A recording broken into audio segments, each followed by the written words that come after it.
여러분 사라의 인생을 좀 돌아볼 필요가 있습니다. 사라가 오늘 나이가 127세란 말이죠. 그러면 사라가 가나안 땅에 들어온 때가 몇 세였죠? 권사님? 65세. 아브라함 75세니까. 6살 차이니까. 이거 계산해 보세요. 마이너스 하면 몇 살이죠? 마이너스 산수.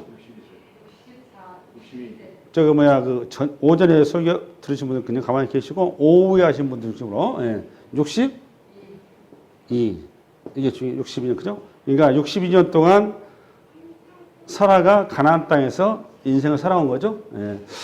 그럼 여러분 이렇게 그동안 창세기 12장부터 오늘 창세기 22장, 23장 이제 그때 사라가 죽고 장례식을 치른 자리인데 사라의 인생을 좀 돌아볼 필요가 있어요.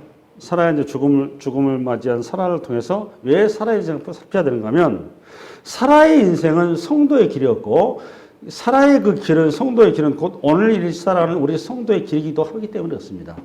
아브라함의 길을 왜 살펴야 되는가 하면 또 성경에 나온 수많은 우리의 신앙의 선조들의 길을 왜 우리가 살펴야 되는가 하면 그대의 길 조목조목들이 저와 여러분의 미래의 길이기도 하기 때문에 그렇습니다. 샘플이기 때문에 그렇죠?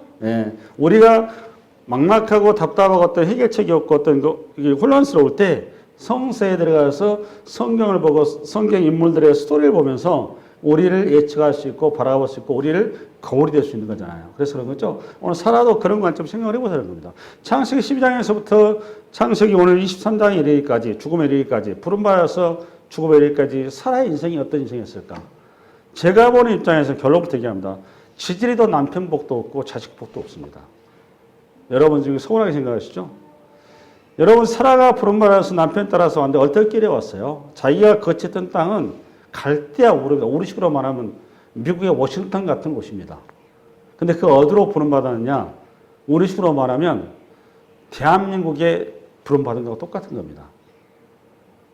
근데 우리 자꾸 여러분은 어떻게 일하고 있는가 하면 예수를 믿으면 남다른 세상 사람들과 뭔가 특별한 혜택, 남다른 어떤 그 프라빗 이것을 자꾸 이해를 하게 되고 생각을 한단 말이에요. 보상, 혜택, 어떤 남다른 어떤 하나님의 특별한 사랑. 근데 성경에는 어디에도 그걸 조건으로 내건 데가 없습니다. 그건 잘못된 이유입니다. 왜 그래야 되느냐? 이건 다음에 차차 설명을 추가로 드리기로 하고 사라의 일생을 봐도 그냥 나오잖아요. 사람은 남편 복이 되게 없어요. 제가 그 사라와 아브라함의 그 사건을 얘기하면서 사라가 여장부라고 그랬죠. 사라뿐만이 아닙니다. 아브라함, 이삭, 야곱 세 사람이 전부 다 여성 시대를 주도했었습니다. 그냥 가부장적 구조에서 남성 구조를 써놔서 그렇지 사라가 그 집의 실질적인 가장 역할을 했었습니다. 여러분 사라가 남편이 죽을 것 같으니까 남편이 사라한테 부탁하죠. 여보 나를 좀 보호해줘. 여러분 누가 사라를 보호해줘야 됩니까? 아내를 보호하는 게 맞습니까? 남편을 보호하는 게 맞습니까? 남편은 그 가정의 기둥인 겁니다. 남편이 그 가정 울타리이기 때문에 가정의 보호, 이게 성경의 원리입니다. 그런데 여러분, 아브라함은 사라를 자기의 울타리로 이해를 했었어요. 애굽 땅에 내려가가지고 거침없이 여보, 내 울타리가 되요. 아내를 팔아먹었어요. 이거 황당하지 않습니까? 여러분, 그런 남편을 믿고 산다. 요즘 여자 같았으면 살았을까요? 99.9% 이혼했을 겁니다. 그런 허접한 남편을 누가 데리고 사는, 우리 요즘 식으로 말하면 돈도 벌지 않고 집안 내팽개치고 자기는 그냥 허송허송 한 건 똑같은 거예요. 누가 돈 다 벌고 다 해결하고 여자가. 요즘에 우리 한국도 그런 사람도 있잖아요. 가정에. 남자들이 농팽이 비슷하고 여자들이 생계 지키는 이런 가정들. 실제 그 가정에서 생각하시면 딱 맞습니다. 사라가 좀 그뿐이었었습니까? 이제 이 땅에 들어와가지고 어느 정도 가나안 땅에 정착하고 이삭을 낳고 그 우여곡절이 얼마나 많았어요. 또다시 기근이 만나가지고 내려갈 때 아브라함을 가지 말고 이 땅에 머물러 해서 머물 땅이 블레셋 땅이었었죠. 창세기 20장입니다. 그때 또 한번 사고 치죠. 누구한테 팔아먹었습니까? 블레셋 아비멜레가 또 팔아먹었어요. 아내를. 그러니까 사라는 평생을 자기 의지가 없었다고 하는 것이 맞습니다. 마지막 인생길에 90세 돼서 늦둥이 하나를 정말 알 수 없는 그런 상태에서 낳게 되는데 그 아이를 낳았단 말이에요. 근데 지난주 22장 사건이 무슨 사건인지 아세요? 남편이 자기하고도 말 한마디 상의도 없이 남편하고 아들이 이삭이 없는 거예요, 보니까. 종들한테 물어보니까 주인 마님하고 우리 아들 어디 갔냐고 물어보니까 아는 사람이 없어. 아니, 밥을 새고 이틀, 하루 자고 이틀 자고, 애가 안 오는 거예요, 얘가. 여러분 같은 거 어떻게 생각하세요? 자기하고 말 한마디 없이 애 데리고 나간 거예요. 한참을 기다리고 한 일주일 다 돼가지고 들어오는데, 이 얘기 스토리를 들어본 즉, 이삭을 때려잡으러 갔다는 거예요. 이삭을 때려잡으러. 세상에. 여러분 같으면 동의가 되겠습니까? 칠칠이도 남편 복도 없고 자식 복도 없고 그래요. 그 아들이 얼마나 허접했으면 나이 20살 되도록 장가도 못 갔습니다. 20살이 뭡니까? 지금 다음 달 36세, 7세입니다. 사라가 어쩌면 그 아들을 품에 안고 있을 수도 있고, 객관적으로 이삭이 어리버버한 거예요. 객관적으로 하자면. 그러니까 그 나이가 되도록 결혼도 못하고. 이게 아들이 낳았는데, 약속이 전에 낳았는데, 별로 신통치도 않은 겁니다, 사실. 좀 뛰어나서, 사냥길도 뛰어나고, 뭔가 이렇게 좀 능력도 있고, 뭐, 우식 말하면 좀 이렇게 좀 화끈하고, 그냥 모든 사람들이 좀 이렇게 좀 출시될 수 있는 그런 아들이었으면 좋겠는데, 돋보이는 것이 하나도 없어요. 천상 자기 품 안에 머무는 그런 아들인 겁니다. 결국 여러분, 사라가 늦게 아들을 낳았으면 일찍 손을 보겠어요. 장가를 보내게 정상 아니냐고요. 그렇지 않습니까? 내 말이 틀리나요? 이 상상을 해보라는 겁니다. 근데 여러분, 오늘 이 자리에 보니까 마지막 그 아들의 뭣도 못 보고, 결혼식도 못 보고, 결국은 약속의 땅에서 나라를 주겠다는 하나님의 약속을, 꿈 같은 약속만 따는 채 그의 생을 마감하고 말죠. 이게 오늘 사라의 일대기입니다. 여러분, 요거는 뭘 의미하는가 하면 이런 겁니다. 우리 성도들에게 주는 메시지가 중요한 게 뭔가 하면 우리의 인생길은 완성이 아니라는 겁니다. 이게 중요한 겁니다. 하나님이 저와 여러분의 인생길에서 절대로 완제품을 준다 안 준다? 주지 않습니다. 여러분의 앞으로도 마찬가지입니다. 끊임없이 여러분에게 항상 뭐가 기다리고 있다? 숙제가 기다리고 있는 겁니다. 왜 그럴까요? 저와 여러분의 숙제가 완성품으로 주어지는 순간 우리는 무너지게 되어 있어요. 우리는 그거를 지탱할 수 있는 힘이 없습니다. 그게 인간의 죄된 본성이에요. 왜 미완의 자리로 하나님께서 떠미느냐? 저와 여러분을 세워가고 성숙의 자리로 이끌어가는 방식이기 때문에 하나님이 그 길로 세워가는 것입니다. 여러분, 이스라엘 백성들 가나안 땅에 들여보냈는데 다윗 왕조 시대 이후에 빼놓고는 솔로몬 왕조에 반짝하다가 한 번도 나라다운 꼴을 만들어 본 역사가 없어요. 그게 여러분 이스라엘 왕조입니다. 이스라엘 역사 전체로 퉁치고 나보면 실질적으로 독립국가로 버텼던 시간이 전체 중에서 10%가밖에 안 돼요. 평생을 이스라엘 역사는 타국살이를 하고 남의 속국으로 살아왔었습니다. 그게 소위 말하는 선비라고 하는 나라의 실존이었었어요. 실존. 오늘 사라가 가슴 아프게도 60년의 기나긴 인생사 속에 참 화려한 남편을 데리고 늦둥이 아들아이 그 아들조차도 남편하고 비슷해가지고 이렇게 자기 옷가림도 못하는 입가림도 못하는 그 길을 가는 그런 아들을 안고 마지막에 며느리도 못 본 채 이 세상에 한많은 세상을 마치는 자리가 현장이죠. 팩트가 그렇습니다. 팩트가. 어떻게 생각하시나요? 그 눈물 많은 인생살이를 이렇게 해서 마치게 되는데 우리 그 창세기 23장 2절로 갑니다. 2절 시작. 사라가 가나안 땅 헤브론 곧 기럇 아르바에서 죽음에 아브라함이 들어가서 사라를 위하여 슬퍼하며 애통하다가 여기까지 2절. 사라가 가나안 땅의 헤브론에서 곧 기럇 아르바에서 죽음에 아브라함이 들어가서 사라를 위하여 슬퍼하며 애통하다가. 여러분, 이 사라가 죽은 자리가 어디입니까? 이게 중요합니다. 또 어디에 죽었죠? 임종은 헤브론 땅이죠. 여러분, 헤브론 땅이 어떤 땅인가요? 여러분, 역사적으로 이스라엘 역사에서 이거 아주 중요한 신학을 가지고 있습니다. 헤브론 땅. 그러면 여러분, 사라가 이 땅이 언제 정착이 되느냐? 창세기 13장을 넘어갑니다.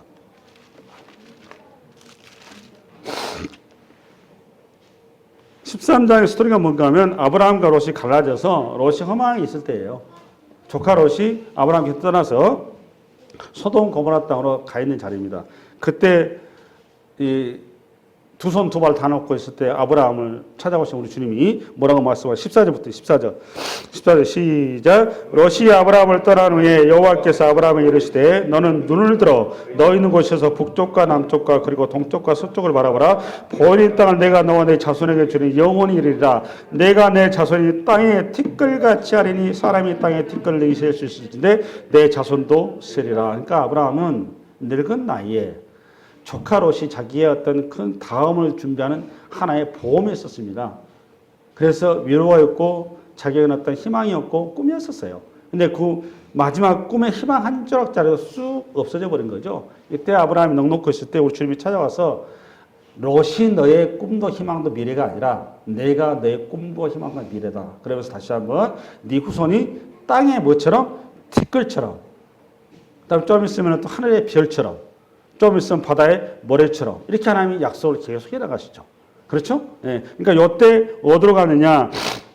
17절 시작. 너는 일어나 그 땅을 종과행으로 도로 다녀보라. 내가 그것을 내게 주리라. 18절. 이 아브라함이 장막을 옮겨 헤브론에 있는 마므레 상수리 숲에 이르러 거기 거주하며 거기서 여호와를 위하여 제단을 쌓았다. 이때 드디어 헤브론 땅의 정착이 시작이 됐다 그 말이에요. 정리되셨죠? 그러고 나서 오늘 사라가 창세기 23장에 그 헤브론 땅에서 뭘 맞이하는 거죠? 자기의 임종을. 그러니까 헤브론 땅이 유서 깊은 땅이죠. 하나님 앞에 특별하게 언약이 갱신된 땅이죠. 땅이 뭐처럼? 티끌처럼 네 후손이 많으라는 그 약속을 안고 그 딸에 머물렀는데 정작 자기는 이삭이라는 아들 하나 결혼도 못 시킨 채 세상을 마감한 현장입니다. 그 자리가 오늘 창세기 23장이에요. 다시 23장으로 넘어갑니다. 창세기.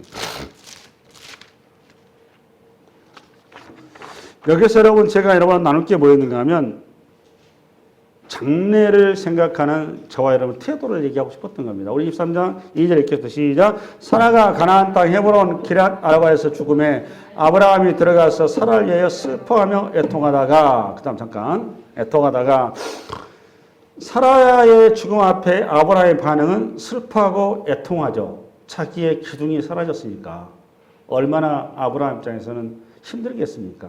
평생에 있어서 사람이 가장 충격이 큰 경우가 배우자가 사망했을 때랍니다. 이 통계에 가면 심리적으로 가장 힘든 때가 배우자의 사망이랍니다. 자녀의 사망이 아니랍니다. 뭐 여자들은 뭐 자녀의 사망 같은데 남자들은 배우자의 사망이 가장 큰 충격이랍니다. 그러니까 자기의 죽음과 방불하다 그 말이죠. 큰 충격이 아브라함이 받은 거예요. 그리고 슬퍼하며 애통하다가 3절 그 시신 앞에서 일어나 나가서 해적석에 말하 이르되 여기서 중요한 게 일어나 이 말이에요. 이게 부활 용어입니다. 그러니까 계속 애통하고 슬퍼한 게 아니라 바로 추스렸죠. 일어나 이게 중요합니다. 그럼 지금부터 죽음에 관해서 여러분이 어떻게 이해해야 되고 장례식장에서 우리가 어떻게 받아들여야 되고 장례를 우리가 어떻게 치러야 되느냐라는 걸 생각해야 되는데 먼저 성도가 죽으면 어떻게 되는가라는 겁니다. 이게 중요해요. 성도가 죽으면 어떻게 되고 다시 한번 성도가 죽게 되면 어떻게 될 것인가. 일부 신학자들과 일부 교파에서는 사람이 죽으면 수면 상태로 들어간다 이렇게 주장하는 사람들이 많습니다. 다시 한번 사람이 죽게 되면 마지막 육체의 부활이 되기 전까지 기수면 상태에 들어간다라고 이해하는 그런 학파와 그런 신학자들이 의외로 있습니다. 근데 성경은 종합적으로 얘기했었을 때 그렇게 얘기를 안 합니다. 사람은 죽으면 바로 천국과 지옥인데 현장을 좀 갈까요? 누가복음 16장을 좀 펴보겠습니다. 누가복음 16장을 좀 하겠습니다. 지금부터 몇 가지 쳤습니다. 누가복음 16장.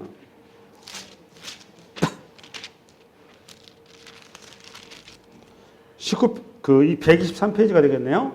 123페이지 폈으면 하면 우리 19절부터 한번 읽어라 할까? 19절부터 123페이지가 되겠습니다. 양 선생님. 신약성경 123페이지. 그 19절. 16장 19절 폈습니까? 우리 한번 16장 19절 우리 한번 읽으라고 시작. 한 부자가 있어 자색 옷과 고운 베옷을 입고 날마다 호화롭게 즐기더라. 그런데 나사로라 이름하는 한 거지가 있는데 투성이로 그의 대문 앞에 버려진 채 그 부자의 상에서 떨어지는 것으로 배불리며 하매 심지어 개들이 와서 그 헌들을 헐더라. 이에 그 거지가 죽어 천사들에게 받들려 아브라함의 품에 들어가고 부자도 죽어 장사되매 그가 엄부에서 고통 중에 눈을 들어 멀리 아브라함과 그의 품에 있는 나사로를 보고 불러 이르되 아버지 아브라함이여 나를 긍휼히 여기사 나사로를 보내어 그 손가락 끝에 물을 찍어 내 혀를 서늘하게 하소서. 내가 이 불꽃 가운데 기로하나이다. 이걸 딱 보니까 죽자마자 어디로 갔나요? 지금 부자와 나사로가 천국과 지옥으로 바로 직행이 있습니다. 중간에 자는 게 아니죠. 그러면 좀 더 현장을 좀 디테일하게 좀 가기 위해서 어디를 가는가 하면 계시록 6장을 좀 갑니다. 계시록 요한계시록 6장을 찾아갑니다.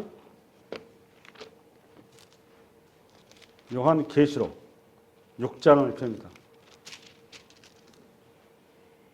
계시록 6장 폈나요? 6장의 9절을 한번 펴보겠습니다. 9절. 좀 성경을 많이 찾아야 되면 여러분들이 좀 필요한 부분이 있어요. 요한께서 6장 9절. 6장 9절 펴대요? 네. 폈으면 우리 한번 405페이지, 신약성경 405페이지. 신약성경 405페이지. 계시록 6장입니다.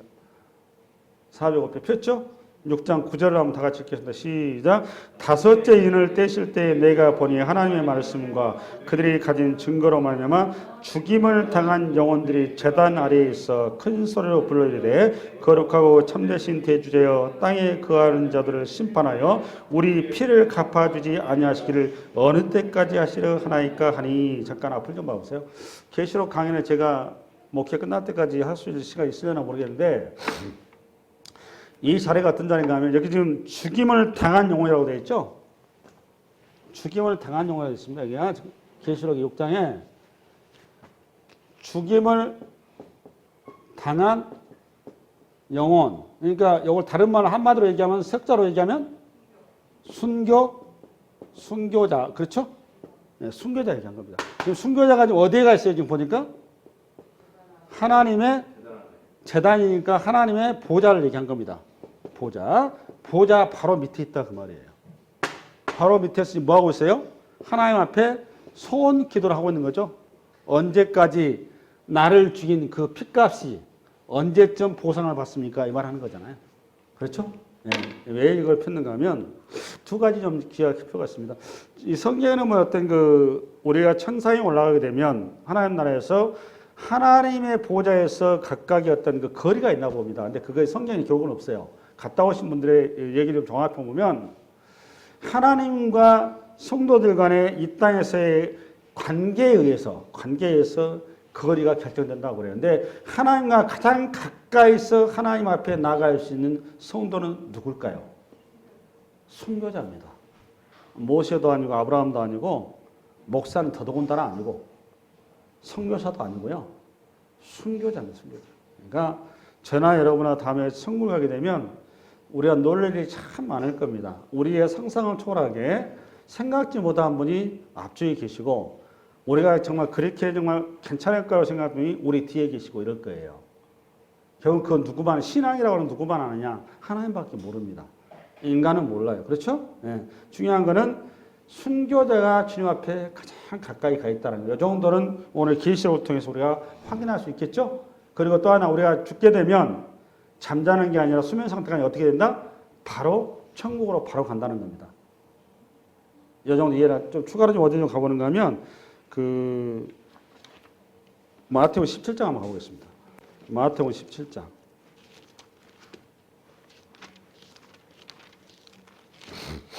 마태복음 17장에 보면 변화산 사건이 벌어져요. 변화산 사건. 변화산 사건 나오나요? 나왔어요? 나왔습니까? 마태복음 17장 3절. 3절 우리 한번 1절부터 마태복음 17장. 마태복음 17장 제가 좀 잘못 폈습니다. 미안합니다. 17장 우리 한번 1절부터 시작. 엿새 후에 예수께서 베드로와 야고보와 그 형제 요한을 데리시고 따로 높은 산에 올라가셨더니 그들 앞에서 변정되사 그 얼굴이 해같이 빛나며 옷이 빛과 같이 휘어졌더라. 그때 모세와 엘리야가 예수와 더불어 말하는 것이 그들에게 보이거늘. 이게 중요합니다. 이 3절에 보니까 예수님께서 계시는 그 자리에 변화산에서 좀 변형이 되셨는데 예수님과 같이 누가 있는 거죠? 두 사람이 추가로 구약 인물 모세와 엘리야. 그런데 모세와 엘리야는 이미 모세나 엘리야 3,500년 전 사람이란 말이에요. 어떻게 기준으로 하면 1,500년 전 사람인데 지금 여기에 지금 있는 건 누구랑? 예수님이랑. 그렇죠? 이게 모세가 출애굽기 3장 14절에 보면 모세가 주님 앞에 나가서 주님께서 나타났을 때 이게 실시했을 때 당신이 누굽니까? 얘기할 때 주님 뭐라고 답변하시죠? 나는 아브라함의 하나님, 이삭의 하나님, 야곱의 하나님이라. 그 원문에 들어가면 나는 지금 이게 들어가 있어요. 현재. 우리는 번역이 좀 그런 게 제대로 안 나와 있는데 지금 나는 이삭과 야곱과 아브라함의 하나님. 지금 이삭과 야곱과 아브라함이 어디에 있다고? 천국에 있다 그 말이에요. 나와 함께. 나는 지금이다 그 말이에요. 과거가 아니라. 이해 가시나요? 아멘? 그러니까 우리가 죽게 되면 우리는 우리의 실체인 영혼이 어디로 간다? 천국으로 간다 그 말이에요. 할렐루야?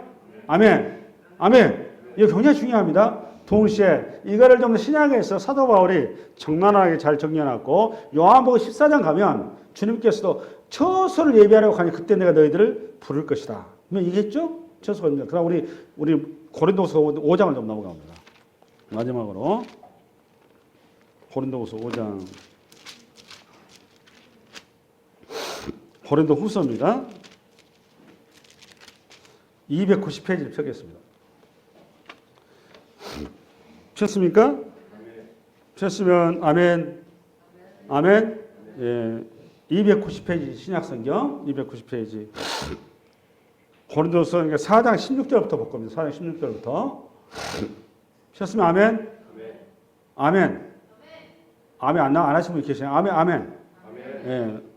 시작. 그러므로 우리가 낙심하지 아니하노니 우리의 겉사람은 낡아지나 우리의 속사람은 날로 새로워지더라. 우리가 잠시 바르는 환난에 경한 것이 지극히 크고 영원한 영광에 중한 것을 우리에게 이루게 하니 우리가 주목하는 것은 보이는 것이 아니요 보이지 않는 것이니 보이는 것은 잠깐이요 보이지 않는 것은 영원함이라. 그러니까 보이는 것은 인생사고 보이지 않는 것은 천국을 얘기하는 거죠.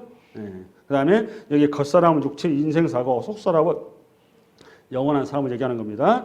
그 다음에 지극히고 영원한 영광과 그 다음에 즉 잠시만은 환란, 잠시만 환란이라고 하면 인생사를 얘기한 거예요. 그 다음에 5장 1절 시작. 만일 땅에 있는 우리의 장막집이 무너지면 하나님께서 지으신 집 곧 손으로 지은 것이 아니요 하늘에 있는 영원한 집 우리에게 있는 줄 아느니라. 참으로 우리가 여기 있어 탄식하며 하늘로부터 오는 우리 처소로 덧입기를 간절히 사모하노라. 이 절이 너무너무 중요한 겁니다. 그러니까 성도가 이 땅에 살면서 이 땅에서 뭘 먹을까, 뭘 쓸까, 뭘 마실까, 뭘 잘 먹고 잘 입고 잘 살고 부경하고 무병장수 이거를 위해서 기도할 것도 없고 이걸 추구할 일도 없고 이런 것을 우리가 바라볼 일이 전혀 없는 겁니다. 성도가 붙들고 바라보고 이해하고 나아갈 길은 장차 우리에게 주어질 영원한 처소를 삼함으로 어떻게 하면 그게 빨리 거기에 갈 것인가 라는 태도로 살아야 된다 그 말이에요. 여기에서 어떻게 하면 장수할 것인가 그건 우리의 기도의 대상이 아니다 그 말입니다. 그 얘기한 거예요. 할렐루야?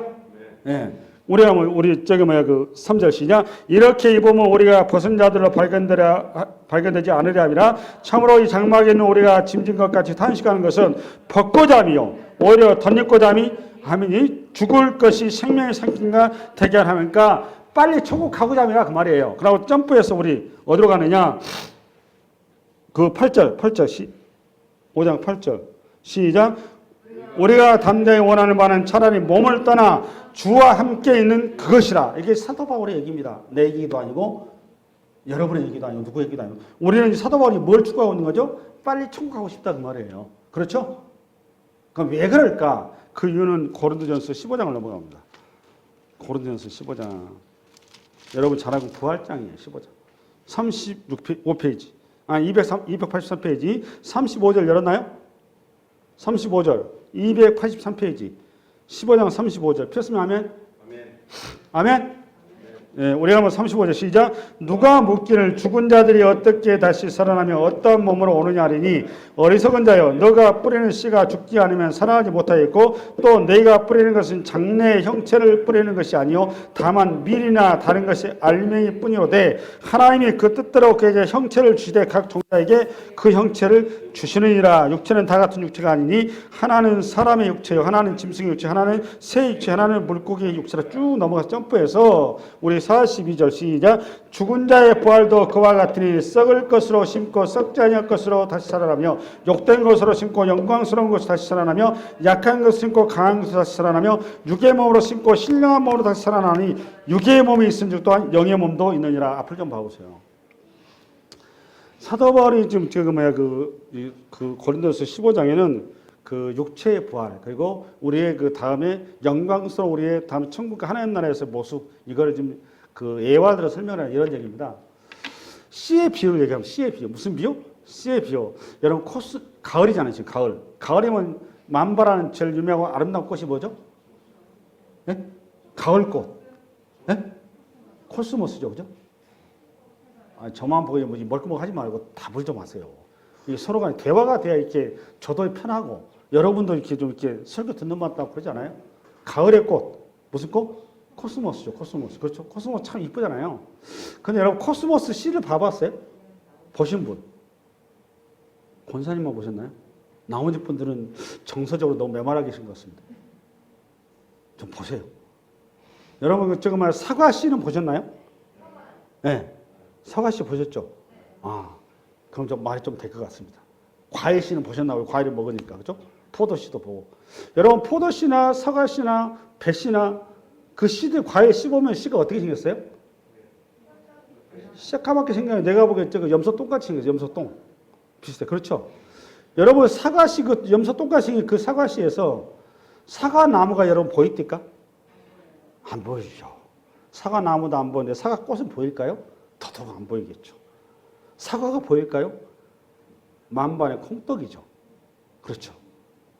그가 여기서 이 사도 바울 얘기는 이런 얘기입니다. 사과의 씨가 뭐라는 겁니까? 육체다 그 말이에요. 이 땅의 육체. 그 씨가 근데 어떻게 바뀌었다고? 씨가 땅에 떨어져서 죽었을 때 어떻게 됐다고 여러분? 사과나무가 나왔는데 우리의 상상과 이해와 우리의 어떤 수준을 그 범위를 다 벗어나 있다 그 말이에요. 코스모스는 어떻게 생겼느냐? 전라도 말로 건부제기. 훅 보면 날아가요. 이 씨라는 게 날아가야 또 이렇게 씨를 퍼뜨리거든요. 근데 전부 다 우리 식으로 말하면 건부제기. 아무 쓸모없는 허접한 것들, 불에 태워야 되는 것들. 거기서 어떻게 코스모스라고 하는 그 위대한, 그 화려한, 그 정말 우리의 그 마음을 그렇게 감동시키는 꽃이 피어난단 말이죠. 그 자리가 어떤 자리라고 여러분? 천국이라고, 천국. 어디라고 여러분? 천국. 저와 여러분이 하나님께서 그토록 소망하는 우리에게 삶 속으로 저와 하나님 약속한 이 그겁니다. 이 땅의 부귀영화 공명을 약속한 게 아니라 이 씨는 부귀영화 공명을 죽어야 됩니다. 죽고 어떻게 된다고 여러분? 꽃으로, 나무로, 그 상수리 나무 있죠. 상수리 나무. 상수리 나무 굉장히 크죠. 상수리 나무, 상수리 도토리란 말이에요. 그거 갖다 우리 뭐랄까 뭐에 먹죠? 어묵인가요? 묵에 먹죠. 그 시커멓게 생긴 묵에 먹는. 근데 그게 여러분 산에 가보면 상수리 나무 굉장히 크고 울창합니다. 그 조그만 씨에서 그 엄청난 그 나무가 나온단 말이에요. 어디가 그렇다는 겁니까? 천국이 그렇다. 천국. 여러분, 근데 앞으로 정리합니다. 가끔 오늘 아브라함이 아내의 죽음 앞에 슬퍼했어요? 슬퍼하지 않았어요? 슬퍼했습니다. 눈물도 흘렸습니다. 그러니까 장례식에 가게 되면 예수 믿는다고 나는 지금 이제 씨가 이렇게 바라져 꽃이라고 그렇게 그 어떤 자기 어떤 믿음만 가지고 장례식장 그 슬픔에 대해 가지고 희락락거리는 것은 그거는 예의가 아닙니다. 당연히 장례식장에 가게 되면 장례에 있는 그분들의 슬픈 마음을 같이 해줘야 되는 겁니다. 그들과 함께 울고 그들과 함께 오셔야 되는 게 맞는 그렇죠? 형태는 그것이 맞는데 본질은 그렇게 하면 안 됩니다. 가끔 장례식장 가보면 진상들이 있어요. 진상들. 장례식 내내 울고 쓰러지고 뭐 이렇게 그냥 정신 나간 사람들. 근데 이게 성도들 중에서 그런 분들도 계시더라고요. 물론 그 이유가 있어요. 내가 들어보니까 자식이 먼저 보낸 경우. 애기치 않게 뭐 이렇게 갑작스럽게 이렇게 이제 죽었는데 중요한 거는 그것이 내 뜻이 아니라 누구의 뜻인 거죠? 그거 하나님의 뜻이에요. 그건 내 생각인 겁니다. 그렇게 진상짓을 하는 거는 그 성경적이지가 전혀 않습니다. 그래서 조사를 할 때도 마찬가지고 그래서 목사님이 어떻게 그냥 우리를 내놓고 그냥 이렇게 빨리 가셨습니까? 이런 표현을 쓰는 거는 굉장히 무례한 표현인 겁니다. 그건 하나님에 대한 모욕인 겁니다. 이해 가시나요? 잘 이해하셔야 됩니다. 다음에 장례를 치고 이런 자리에 왔을 때 그런 시를 쓸 때도 왜 우리만 남겨놓고 먼저 빨리 가셨습니까? 이런 표현은 적절한 표현이 아닙니다. 하나님께서 시와 때는 가장 정확히 잘 하시고 그분의 뜻이 가장 완성되게 이루어진 자리가 그 자리인 거예요. 할렐루야. 그래서 우리가 장례식장이라는 것은 우리에게 있어서는 사실은 면밀하게 성경적인 의미는 축복의 자리입니다. 왜 축복의 자리일까요? 우리는 이제 꽃이 되는 자리입니다. 건부제의 자리에서 저와 여러분은 이제 드디어 꽃이 되는 자리로 영원한 행복과 영원한 복락과 영원한 기쁨과 영원한 안식이 이루어지는 그 자리의 출발선인데 이게 얼마나 복된 자리입니까? 그렇지 않습니까? 그게 저와 여러분에게 주어진 인간의 자리는 죽음의 최악의 자리고 최고의 슬픔, 절망의 자리지만 그 인간의 최고의 절망과 슬픔의 자리는 성도들은 최고의 희망과 최고의 소망과 최고의 영광의 자리다 그 말이에요. 할렐루야. 이 이해가 있어야 됩니다. 아멘. 예, 그런 이해 바랍니다. 예. 그러니까 우리가 장례를 대하는 태도는 중요한 것은 세상 사람들이 갖는 최소한 그런 가치로 가서는 안 되는 겁니다. 절제된 태도와 절제된 우리의 생각이 필요하다 그 말이에요. 그렇다고 그 장례식장 가서 저거만 남들은 그 슬퍼서 저기 하는데 희낙낙거리고 헤헤거리고 뭐 저래 이런 식으로 그것도 그 쪼답이다 그것도 또. 그들이 울고 그들이 눈물 흘릴 때는 같이 옆에서 그들과 태도를 같이 해줘야 되는 거고 또 믿는 자의 자리에 갔었을 때는 우리가 같이 그 천국의 귀한 자리에 들어갔으니 환영해줘야 되고 새로운 어떤 우리에게 동력이 되어야 되는 겁니다. 그리고 믿지 않은 자들에게는 전도의 기회가 되어야 되는 거예요. 참된 소망, 죽음을 넘는 부활의 자리를 소개하는 자리가 되어야 된다 그 말이에요. 할렐루야? 네. 아멘? 네. 예, 그 얘기하려고 그러는 거예요. 창세기 23장 3절 다시 한번 읽겠습니다. 시작. 그 시신 앞에서 일어나 나가서 해쪽 속에 말하이르되 4절 나는 당신들 중에 나그네요 거류하는 자니 당신들 중에서 내게 매장을 소유해 주어 내가 나의 죽은 자를 내 앞에서 내다가 장사하게 하소서. 지금 아브라함처럼 울 때는 울고 또 정신 차릴 때 정신 차리고 다음 스텝으로 넘어가야 된다 그 말입니다. 오늘 아브라함이 그 자리 자체가 덥잖아요. 그러니까 더우니까 시체가 빨리 부패하겠죠. 빨리 수습을 해야죠. 하고 나 그냥 죽은 아내 붙잡고 그냥 아이고 하면 되겠습니까? 바로 다음 단계 넘어가야죠. 더더군다나 아브라함은 22장에서는 부활의 신앙이 있었어요. 아, 내 아내가 죽은 게 아니라 진짜 우리에게 약속한 하나님 나라에 들어갔다라는 믿음이 있다 그 말이에요. 할렐루야. 예. 그래서 아내의 이제 그 장제를 확보하기 위해서 넘어가는 건데 우리 한번 5절로 넘어가면 5절 시작. 해적 시기 아브라함에게 대답하여 이르되 내 주여 들으소서. 당신은 우리 가운데 있는 하나님이 세우신 지도자이시니 우리 묘실 중에서 좋은 것을 택하여 당신의 죽은 자를 장사하소서. 우리 중에서 자기 묘실에 당신의 죽은 자 장사함을 금할 자가 없으리다. 그러니까 아브라함이 지금 60년의 세월이 흐른 동안 가나안 땅에 왔지만 지금 땅을 준다는 약속이 허공에 떠 있는 말일 뿐이었단 말이에요. 아직까지 땅 한 평도 없다 그 말이죠. 어떤 땅조차. 자기 죽어서 시체 들어갈 땅조차 없는 거예요. 지금 그 얘기한 거잖아요. 그렇죠? 이 딱한 사정을 듣고 있는 현지인 해적속들이 그거야 안 되죠. 당신이 그동안 우리와 같이 선대했던 이 시간들을 우리가 어찌 있겠습니까? 그리고 선의를 베푸는데 어떻게 베푸느냐? 공짜로 땅 쓰세요 이렇게 된 겁니다. 뭐라고 여러분? 공짜로 땅 쓰세요. 그러면 여러분 같으면 어떻게 할까요? 할렐루야 응답받네 이렇게 가야 맞잖아요. 그렇지 않아요? 아니 공짜로 지금 땅을 준다는데 그동안 60년 동안 한 번도 땅을 소유해본 일이 없는데 공짜로 땅 가지세요. 할렐루야 응답받아 이렇게 해야 될 텐데 아브라함이 전혀 그게 대답 안 합니다. 지금.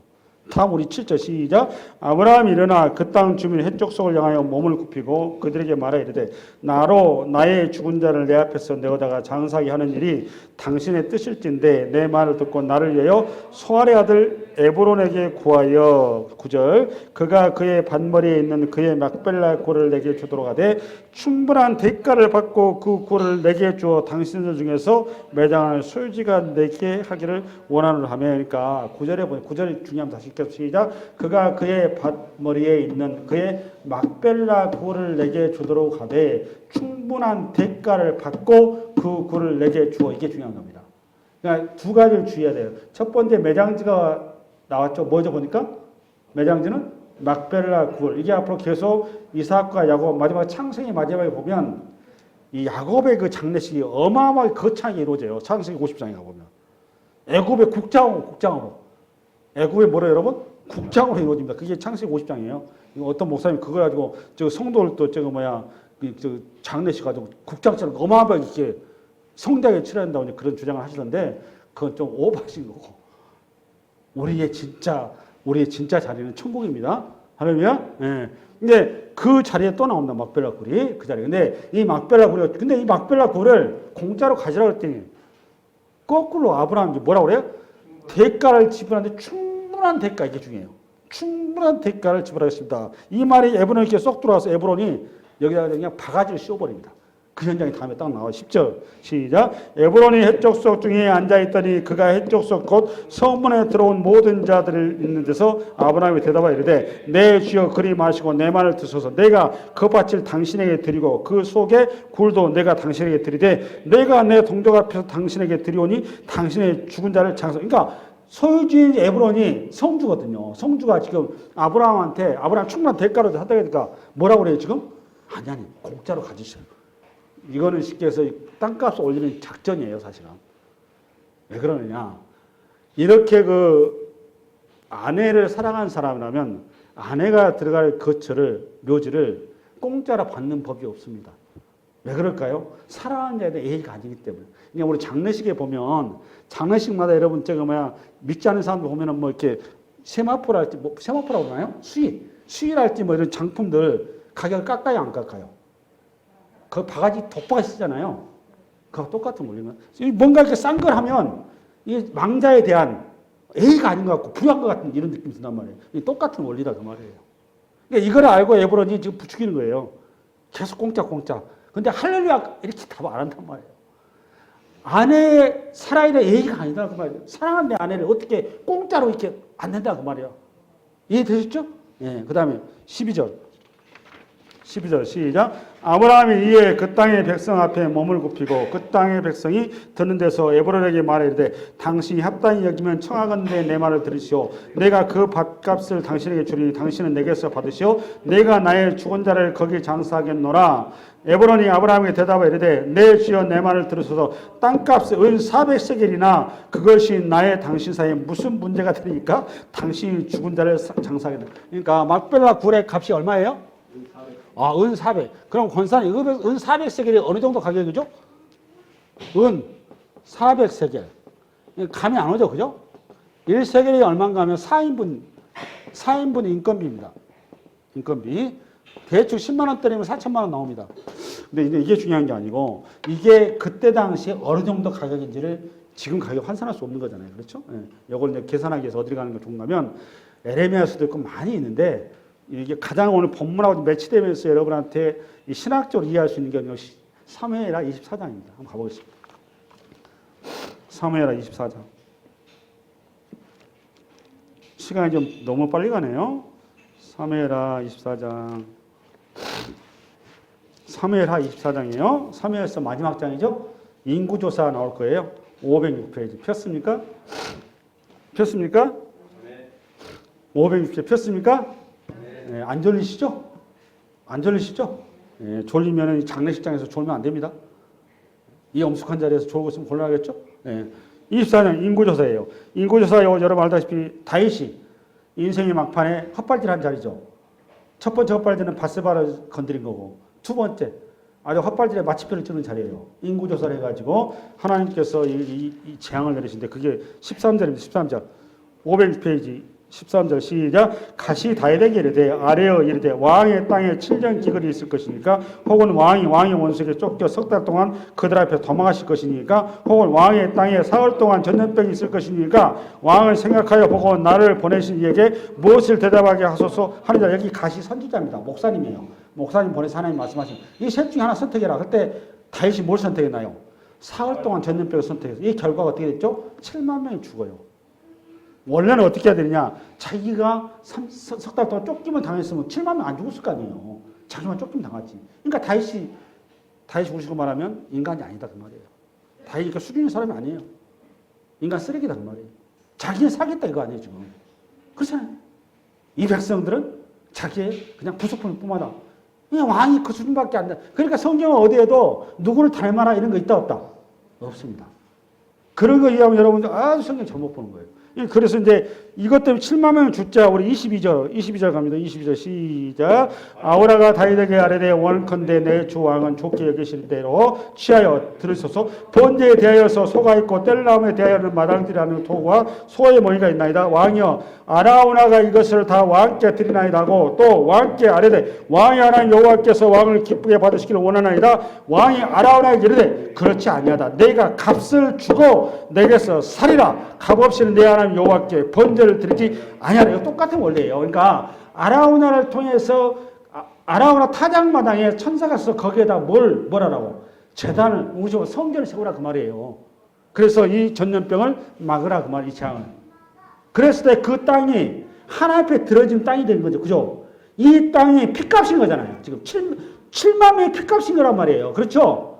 피값을 공짜로 여러분 받으면 되겠습니까? 무슨 말 이해가시나요? 이거를 지금 아라우나가 급하니까 왕이시여 그냥 거저 드릴 테니까 빨리 재단 이렇게 하는데 다윗이 정신 차리고 아닙니다. 이 땅은 피값입니다. 라고 준 게 어떤 거냐? 우리 24절. 왕이 아라우나에게 이르되 그렇지 아니하니라 내가 값을 주고 내게서 살리라 값없이는 내 하나님 여호와께 번제를 드리지 아니하리라 하고 다윗이 은 50세겔의 타작마당과 소를 사고 그곳에서 여호와를 위하여 제단을 쌓고 번제 화목제를 드렸더니 이는 여호와께서 그 땅을 위하여 기도를 들으시며 이스라엘에 내리는 재앙이 그쳤더라. 이 땅이 솔로몬 성전이 들어간 땅이란 말이에요. 앞을 봐보세요.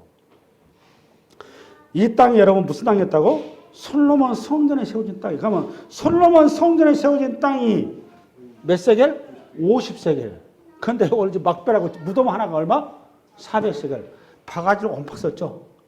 그것이 우리가 말하면 충분한 대가. 왜 충분한 대가일까요? 아브라함이 이거 몰랐을까요? 바가지 쓴 거를?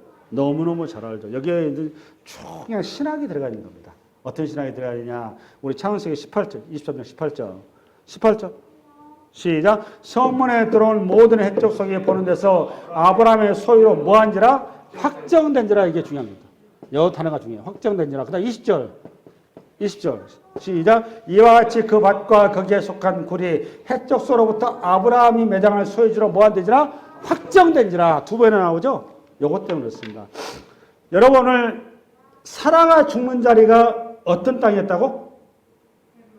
헤브론 땅. 그렇죠? 헤브론 땅이 이스라엘 역사에서 중요한 큰 이스라엘의 그 놀라운 역사적인 사건이 일어난 자리죠. 이스라엘 시초죠. 어떤 시초입니까? 그게? 네? 다윗이 드디어 왕으로서 하나님 나라를 시작한 자리가 헤브론 땅입니다. 역사적인 자리입니다. 이게. 지금 여러분이 오늘 창세기 23장은 창세기 12장부터 이어져 왔던 하나님의 땅에 대한 약속이 드디어 성취가 되는 거죠. 성취가 되는데 23장에 성취가 되는데 드디어 하나님의 나라, 땅에 대한 하나님 나라가 있으면 땅이 있어야 되잖아. 땅이 있으면 그 땅이 뭘 담보로 땅이 확보가 되는 거죠? 앞을 보세요. 졸지만 아주 중요한 지금. 하나님 나라의 지금 나라는 땅이 있어요. 그 땅이 거저 주어진 게 아니었죠. 뭘 담보로 지금 땅이 확보됐어요? 죽음을 담보로 확보된 거예요. 이게 중요한 겁니다. 뭘 담보로? 죽음을 담보로. 그 죽음의 가치가 400세겔. 우리가 상상을 초월하는 그러한 충분하고 넘친 그 가치. 그게 하나님 나라다 그 말이에요. 여러분 아라우나 타작마당이 핏값이 7만 명의 핏값이 들어가서 성전이 비록 인간 다윗의 그 실수와 오물과 쓰레기가 뒤바뀌어서 하나님의 영광의 제단으로 바뀌어버리시는 거죠. 그죠? 그 자리에 핏값으로 그 땅이 확보된 것 똑같은 원리인 겁니다. 요한복음 12장 24절 읽고 끝내겠습니다. 요한복음 12장 24절 앞으로 보세요. 시작. 앞으로 시작. 내가 진실로 너에게 이르노니 하나님의 밀이 땅에 떨어져 죽지 아니하면 하나님 그대로 있고 죽으면 많은 열매를 맺으리라. 이 얘기하는 겁니다. 아멘. 아멘. 그래서 여러분과 제가 이 땅에 이렇게 하나의 미랄로 하나님 나라의 터전을 세워가는 하나의 미랄로 초대되어 있다 그 말이에요. 할렐루야. 그 부름 앞에 아멘으로서 은혜 있기 바랍니다. 네, 수고했습니다.